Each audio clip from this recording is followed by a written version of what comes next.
I speak to kids in high schools or at university, I always love to tell them a quote from Eleanor Roosevelt, which is, "A woman is like a tea bag. You never know how strong she is until she gets in hot water." We are a grassroots organization of volunteers and advocates who turn progressive ideals into action. We base our work on Jewish values in order to bring and advance social change for all people in the world and to make the world a better place, quite literally. We bring so many organizations together to be partners, to be sponsors, so that we're doing this as a collective. The theme of the conference this year is to live the life you always wanted to at any age.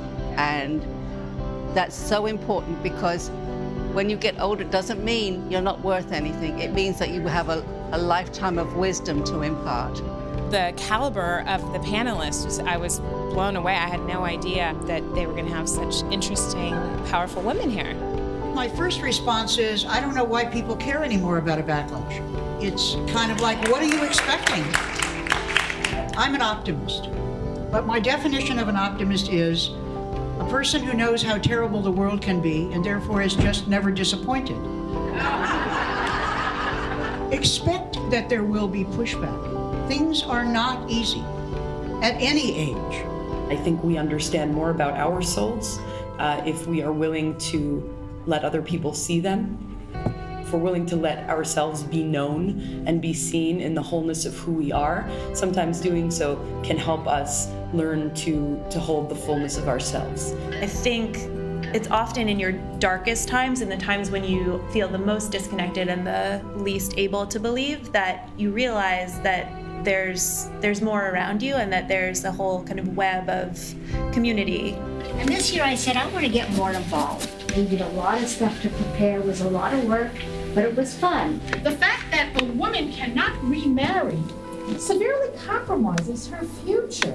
So people, women in the LGBT community have been able to kind of start writing our own prayers, right? What would a prayer look like for menopause?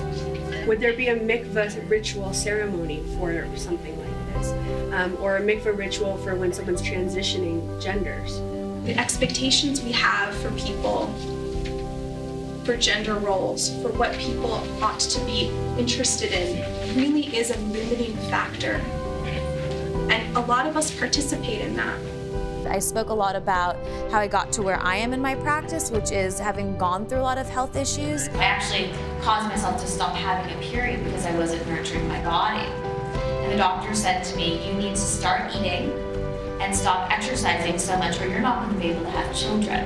You have to understand what your life situation is and match it to the different programs available, because not all programs are created equal. Yeah, and it's very complicated. It's hugely complicated, and I'm coming to you. My refuge was at our synagogue, and I was religious in nature anyway, and so my rabbi, recognizing this, said, give that kid more work. And when I was 10, he got me a full scholarship to Camp Ramah, and I was in heaven there. I decided when I was 15 that I wanted to be a rabbi. And so I went to one of the leading rabbis here in LA and I said, I want to be a rabbi, how can I do it? And he looked at me and he said, not in your lifetime.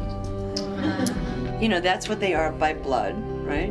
I know, you probably want to kill me right now, right? No, it's just the choice of vocabulary, but you have to finish what you're saying.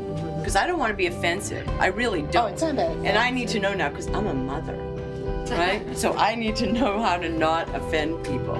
But Caucasian is Chechnyan. Okay, well, I didn't know that. I know. So thank God Professor is here to teach. Every time we get together and we talk about important issues, there have to be disagreements, because if they're not, then we really can't be able to help everyone come together to work on a project with different facets of it happening at the same time. We're about women leading change. That's what we're pushing nationally. That's part of our agenda. I've personally been inspired by the number of speakers we've heard, especially from Ruth Messenger. Every year, more than 60 million girls are forced into early marriage before the age of 18. We have an obligation to extend ourselves to people in need, to today's other and today's stranger, wherever they live. The world is much closer at hand, as it were, And I think we have the capacity to extend ourselves as well to that larger circle of obligation and act on behalf of women in greater need than we.